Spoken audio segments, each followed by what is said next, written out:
इक्ष्वाकु के वंश का वर्णन तथा सौभरी चरित्र। श्री पराशर जी बोले, जिस समय रैवत ककुद में ब्रह्मलोक से लौटकर नहीं आए थे, उसी समय पुण्यजन नामक राक्षसों ने उनकी पूरी कुशस्थली का ध्वंस कर दिया। उनके 100 भाई पुण्यजन राक्षसों के भय से 10 दिशाओं में भाग गए। उन्हीं के वंश में उत्पन्न हुए क्षत्रिय गण समस्त दिशाओं में फैले। धृष्ट के वंश में धराष्ट्रक नामक क्षत्रिय हुए। नाभाग के नाभाग नामक पुत्र हुआ। नाभाग का अम्बरीश और अम्बरीश का पुत्र विरूप हुआ। विरूप से पृषदक्ष का जन्म हुआ तथा उससे रथितर हुआ। रथितर के संबंध में ये श्लोक प्रसिद्ध है। रथितर के वंशज क्षत्रिय संतान होते हुए भी आंगिरस कहलाए, अतः वे शत्रुपेत ब्राह्मण हुए। छींकने के समय मनु की घ्राणेन्द्रिय से इक्ष्वाकु नामक पुत्र का जन्म हुआ। उनके 100 पुत्रों में से विकुक्षी और नेमी और दंड नामक 3 पुत्र प्रधान हुए तथा उनके शकुनी आदि 50 पुत्र उत्तरापथ के और शेष 48 दक्षिणापथ के शासक हुए। इक्ष्वाकु ने अष्टका श्राद्ध का आरंभ कर अपने पुत्र विकुक्षी को आज्ञा दी कि श्राद्ध के समय योग्य मांस लाओ। उसने बहुत अच्छा कहे उनकी आज्ञा को शिरोधार्य किया और धनुष बाण लेकर वन में आ अनेकों मृगों का वध किया। किंतु अति थका मांदा और अत्यंत भूखा होने के कारण विकुक्षी ने उनमें से एक शशक खरगोश खा लिया और बचा हुआ मांस लाकर अपने पिता को निवेदन किया। उस मांस का प्रोक्षण करने के लिए प्रार्थना किए जाने पर इक्ष्वाकु के कुल पुरोहित वशिष्ठ जी ने कहा, इस अपवित्र मांस की क्या आवश्यकता है? तुम्हारे दुरात्मा पुत्र ने इसे भ्रष्ट कर दिया है, क्योंकि उसने इसमें से एक शशक खा लिया है। गुरु के ऐसा कहने पर तभी से विकुक्षी का नाम शशाद पड़ा और पिता ने उसको त्याग दिया। पिता के मरने के अनंतर उसने इस पृथ्वी का धर्मानुसार शासन किया। उस शशाद के पुरंजय नामक पुत्र हुआ। पुरंजय का भी ये एक दूसरा नाम पड़ा। पूर्व काल में त्रेता युग में एक बार अति भीषण देवासुर संग्राम हुआ। उसमें महाबलवान दैत्यगण से पराजित हुए देवताओं ने भगवान विष्णु की आराधना की। तब आदि अंत शून्य अशेष जगतपति पालक श्री नारायण ने देवताओं से प्रसन्न होकर कहा, आप लोगों का जो कुछ अभिष्ट है वो मैंने जान लिया है। उसके विषय में ये बात सुनिए। राजश्री शशाद का जो पुरंजय नामक पुत्र है, उस क्षत्रिय श्रेष्ठ के शरीर में मैं अंश मात्र से स्वयं अवतीर्ण होकर उन संपूर्ण दैत्यों का नाश करूंगा। अतः तुम लोग पुरंजय को दैत्यों के वध के लिए तैयार करो। ये सुनकर देवताओं ने विष्णु भगवान को प्रणाम किया और पुरंजय के पास आकर उससे कहा, हे क्षत्रिय श्रेष्ठ, हम लोग चाहते हैं कि अपने शत्रुओं के वध में प्रवृत्त हम लोगों की आप सहायता करें। हम अभ्यागत जनों का आप मानभंग न करें।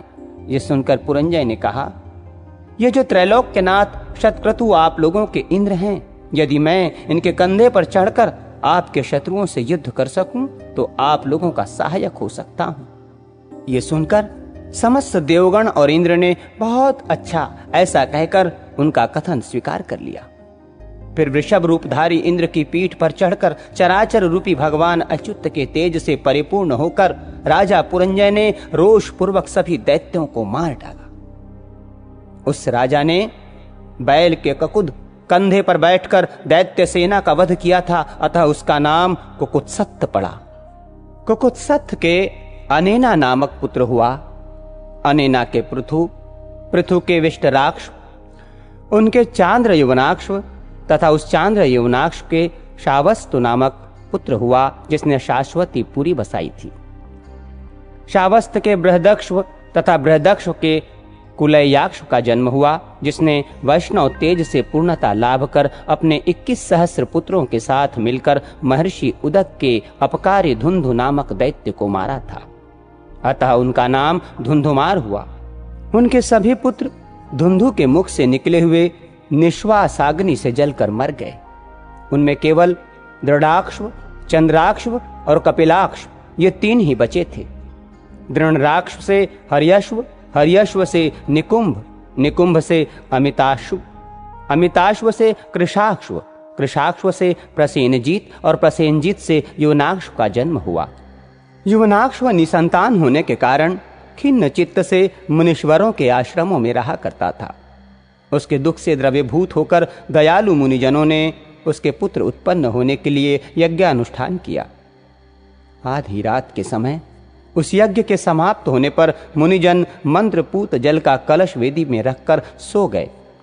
उनके सो जाने पर अत्यंत पिपासाकुल होकर राजा ने उस स्थान में प्रवेश किया और सोए होने के कारण उन ऋषियों को उन्होंने नहीं जगाया तथा उस अपरिमित महात्मशाली कलश के मंत्रपूत जल को पी लिया। जागने पर ऋषियों ने पूछा, इस मंत्रपूत जल को किसने पिया है? इसका पान करने पर ही युवनाक्ष की पत्नी महाबल विक्रमशील पुत्र उत्पन्न करेगी।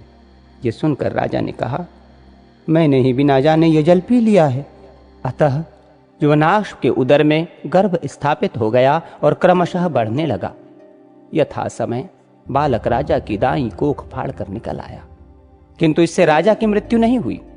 उसके जन्म लेने पर मुनियों ने कहा, यह बालक क्या पान करके जीवित रहेगा? उसी समय देवराज इंद्र ने आकर कहा, यह मेरे आश्रय जीवित रहेगा। अतः उसका नाम मानधाता हुआ। देवेंद्र ने उसके मुख में अपनी तर्जनी अंगूठे के पास की अंगुली दे दी और वो उसे पीने लगा। उस अमृतमयी अंगुली का आस्वादन करने से वो एक ही दिन में बढ़ गया। तभी से चक्रवर्ती मानधाता सप्तद्वीपा पृथ्वी का राज्य भोगने लगा।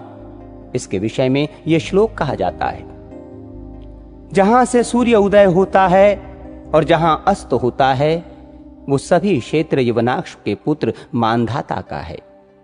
मानधाता ने शतबिंदु की पुत्री बिंदुमती से विवाह किया और उसके पुरुकुत्स, अम्बरीश और मुचुकंद नामक 3 पुत्र उत्पन्न हुए तथा उसी बिंदुमती से उनके 50 कन्याएं हुईं। उसी समय बृहवृक्ष सौभरी नामक महर्षि ने 12 वर्ष तक जल में निवास किया। उस जल में संबद नामक एक बहुत सी संतानों वाला और अति दीर्घकाय मत्स्यराज था। उसके पुत्र पौत्र और दौहित्र आदि उसके आगे पीछे तथा इधर उधर पक्ष, पुच्छ और शिर के ऊपर घूमते हुए अति आनंदित होकर रात दिन उसी के साथ क्रीड़ा करते रहते थे तथा वो भी अपनी संतान के सुकोमल स्पर्श से अत्यंत हर्षयुक्त होकर उन मुनीश्वर के देखते देखते अपने पुत्र, पौत्र और दौहित्र आदि के साथ अहर्निश क्रीड़ा करता रहता था। इस प्रकार जल में स्थित सौभरी ऋषि ने एकाग्रता रूप समाधि को छोड़कर रात दिन उस मत्स्यराज की अपने पुत्र, पौत्र और दौहित्र आदि के साथ अति रमणीय क्रीड़ाओं को देखकर विचार किया, अहो यह धन्य है जो ऐसी अनिष्ट योनि में उत्पन्न होकर भी अपने इस पुत्र, पौत्र और दौहित्र आदि के साथ निरंतर रमण करता हुआ हमारे हृदय में डाह उत्पन्न करता है। हम भी इसी प्रकार अपने पुत्रादि के साथ अति ललित क्रीड़ाएं करेंगे। ऐसी अभिलाषा करते हुए वे उस जल के भीतर से निकलकर आए और संतानार्थ गृहस्थाश्रम में प्रवेश करने की कामना से कन्या ग्रहण करने के लिए राजा मानधाता के पास आए। मुनिवर का आगमन सुन राजा ने उठकर अर्धदानादि से उनका भली प्रकार पूजन किया। तदनंतर सौभरी मुनि ने आसन ग्रहण करके राजा से कहा। सौभरी जी बोले, हे राजन, मैं कन्या परिग्रह का अभिलाषी हूं, अतः तुम मुझे एक कन्या दो। मेरा प्रणय भंग मत करो। कुकुत्स वंश में कार्यवश आया हुआ कोई भी प्रार्थी पुरुष कभी खाली हाथ नहीं लौटता। हे मानधाता, पृथ्वी तल में और भी अनेक राजा लोग हैं और उनके भी कन्याएं उत्पन्न हुई हैं, किंतु याचकों को मांगी हुई वस्तु दान में देने के नियम में दृढ़ प्रतिज्ञ तो ये तुम्हारा प्रशंसनीय कुल ही है। हे राजन, तुम्हारे 50 कन्याएं हैं, उनमें से तुम मुझे केवल एक ही दे दो। हे नृपश्रेष्ठ, मैं इस समय प्रार्थना भंग की आशंका से उत्पन्न अतिशय दुख से भयभीत हो रहा हूं। श्री पराशर जी बोले, ऋषि के ऐसे वचन सुनकर राजा उनके जराजीर्ण देह को देखकर शाप के भय से अस्वीकार करने में कातर हो उनसे डरते हुए कुछ नीचे की ओर मुख करके मन ही मन चिंता करने लगे। सौभरी जी बोले, हे नरेंद्र, तुम चिंतित क्यों होते हो? मैंने इसमें कोई असह्य बात तो कही नहीं है। जो कन्या एक दिन तुम्हें अवश्य देनी ही है, उससे ही यदि हम कृतार्थ हो सके तो तुम क्या नहीं प्राप्त कर सकते हो? श्री पराशर जी बोले। तब भगवान सौभरी के शाप से भयभीत हो राजा मानधता ने नम्रता पूर्वक उनसे कहा। राजा बोले, भगवान, हमारे कुल की ये रीति है कि जिस सत्कुलोत्पन्न वर को कन्या पसंद करती है वो उसी को दी जाती है। आपकी प्रार्थना तो हमारे मनोरथों से भी परे है। न जाने किस प्रकार ये उत्पन्न हुई है। ऐसी अवस्था में मैं नहीं जानता कि क्या करूं। बस मुझे यही चिंता है। महाराज मानधता के ऐसा कहने पर मुनिवर सौभरी ने विचार किया। मुझको टाल देने का ये एक और ही उपाय है। ये बूढ़ा है, प्रौढ़ा स्त्रियां भी इसे पसंद नहीं कर सकती, फिर कन्याओं की तो बात ही क्या है। ऐसा सोचकर ही राजा ने ये बात कही है। अच्छा, ऐसा ही सही, मैं भी ऐसा ही उपाय करूंगा। ये सब सोचकर उन्होंने मानधता से कहा, यदि ऐसी बात है तो कन्याओं के अंतःपुर रक्षक नपुंसक को वहां मेरा प्रवेश कराने के लिए आज्ञा दो।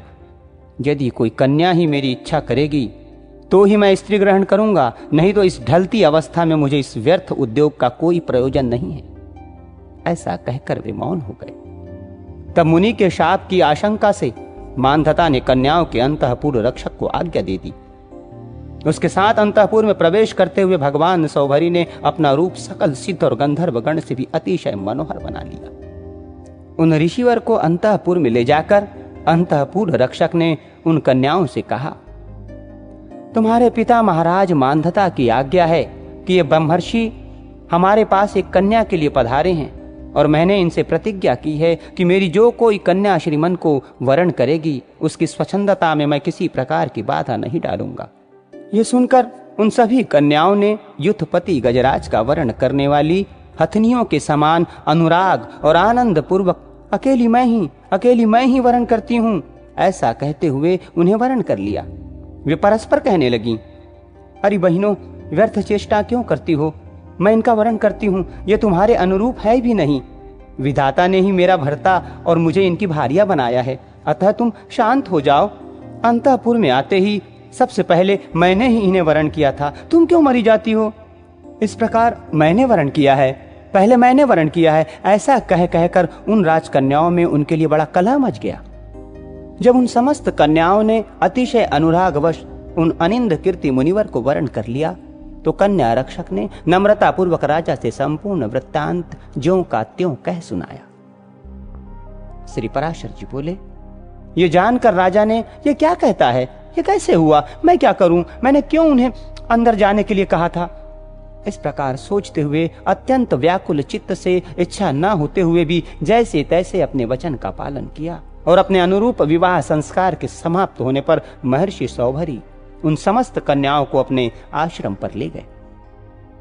वहां आकर उन्होंने दूसरे विधाता के समान अशेष शिल्प कल्प प्रणेता विश्वकर्मा को बुलाकर कहा कि इन समस्त कन्याओं में प्रत्येक के लिए पृथक पृथक महल बनाओ, जिनमें खिले हुए कमल और कूचते हुए सुंदर हंस तथा कारंडव आदि जल पक्षियों से सुशोभित जलाशय हो, सुंदर उपधान, मसनद, शैया और परिच्छद, ओढ़ने के लिए वस्त्र हो तथा पर्याप्त खुला हुआ स्थान हो। तब संपूर्ण शिल्प विद्या के विशेष आचार्य विश्वकर्मा ने भी उनकी आज्ञा अनुसार सब कुछ तैयार करके उन्हें दिखलाया। तदनंतर महर्षि सौभरी की आज्ञा से उन महलों में अनिवार्यानंद नाम की महानिधि निवास करने लगी। तब तो उन संपूर्ण महलों में नाना प्रकार के भक्ष, भोज्य और लेह आदि सामग्रियों से वे राजकन्याएं आए हुए अतिथियों और अपने अनुगत भृत्य वर्गों को तृप्त करने लगी। एक दिन पुत्रियों के स्नेह से आकर्षित होकर राजा मानधता ये देखने के लिए कि वे अत्यंत दुखी हैं या सुखी, महर्षि सौभरी के आश्रम के निकट आए तो उन्होंने वहां अति रमणीय उपवन और जलाशयों से उक्त स्फटिक शिला के महलों की पंक्ति देखी जो फैलती हुई मयूख मालाओं से अत्यंत मनोहर मालूम पड़ती थी। तदनंतर वे एक महल में जाकर अपनी कन्या का स्नेह पूर्वक आलिंगन कर आसन पर बैठे और फिर बढ़ते हुए प्रेम के कारण नयनों में जल भरकर बोले, बेटी, तुम लोग यहाँ सुखपूर्वक हो ना? तुम्हें किसी प्रकार का कष्ट तो नहीं है? महर्षि सौभरी तुमसे स्नेह करते हैं या नहीं? क्या तुम्हें हमारे घर की भी याद आती है? पिता के ऐसा कहने पर उस राजपुत्री ने कहा, पिताजी, ये महल अति रमणीय है, ये उपवनादि भी अतिशय मनोहर है। खिले हुए कमलों से युक्त इन जलाशयों में जल पक्षीगण सुंदर बोली बोलते रहते हैं। भक्ष भोज आदि खाद्य पदार्थ, उपटन और वस्त्राभूषण आदि भोग तथा सुमोकल शय्या आसन आदि सभी मन के अनुकूल है। इस प्रकार हमारा गृहस्थ यद्यपि सर्व संपत्ति संपन्न है, तथापि अपनी जन्मभूमि की याद भला किसको नहीं आती। आपकी कृपा से यद्यपि सब कुछ मंगलमय है, तथापि मुझे एक बड़ा दुख है कि हमारे पति ये महर्षि मेरे घर से बाहर कभी नहीं जाते। अत्यंत प्रीति के कारण ये केवल मेरे ही पास रहते हैं, मेरी अन्य बहनों के पास ये जाते ही नहीं हैं। इस कारण से मेरी बहनें अति दुखी होंगी, यही मेरे अति दुख का कारण है। उसके ऐसा कहने पर राजा ने दूसरे महल में जाकर अपनी कन्या का आलिंगन किया और आसन पर बैठने के अनंतर उससे भी इसी प्रकार पूछा। उसने भी उसी प्रकार महल आदि संपूर्ण उपभोगों के सुख का वर्णन किया और कहा कि अतिशय प्रीति के कारण महर्षि केवल मेरे ही पास रहते हैं और किसी बहन के पास जाते नहीं। इस प्रकार पूर्ववत सुनकर राजा एक एक करके प्रत्येक महल में गए और प्रत्येक कन्या से इसी प्रकार पूछा, और उन सबने भी वैसा ही उत्तर दिया। अंत में आनंद और विस्मय के भार से विशशित होकर उन्होंने एकांत में स्थित भगवान सौभरी की पूजा करने के अनंतर उनसे कहा, भगवान, आपकी ही योग्य सिद्धि का ये महान प्रभाव देखा है। इस प्रकार के महान वैभव के साथ और किसी को भी विलास करते हुए हमने नहीं देखा, सो ये सब आपकी तपस्या का ही फल है। इस प्रकार उनका अभिवादन कर वे कुछ काल तक उन मुनिवर के साथ ही अभिमत भोग भोगते रहे और अंत में अपने नगर को चले आए। काल क्रम से उन राजकन्याओं से सौभरी मुनि के 150 पुत्र हुए। इस प्रकार दिन दिन स्नेह का प्रसार होने से उनका हृदय अतिशय ममतामय हो गया। वे सोचने लगे, क्या ये मेरे पुत्र मधुर बोली से बोलेंगे, अपने पांवों से चलेंगे, क्या ये युवावस्था को प्राप्त होंगे? उस समय क्या मैं इन्हें सपत्नीक देख सकूंगा?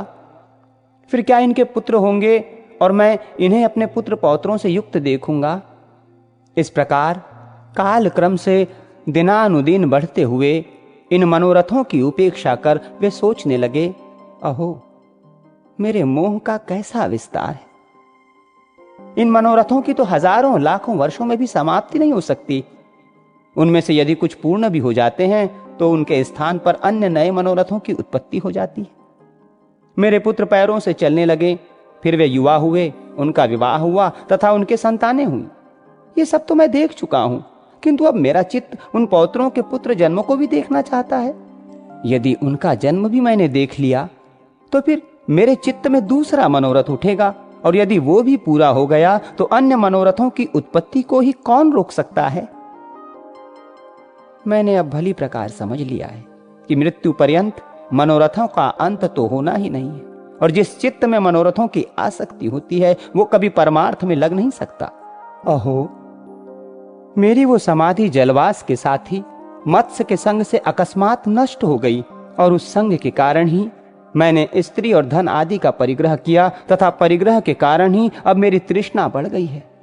एक शरीर ग्रहण करना ही महान दुख है, और मैंने तो इन राजकन्याओं का परिग्रह करके उसे 50 गुना कर दिया है, तथा अनेक पुत्रों के कारण अब वो बहुत ही बढ़ गया है। अब आगे भी पुत्रों के पुत्र तथा उनके पुत्रों से और उनका पुनः पुनः विवाह संबंध करने से और भी बढ़ेगा।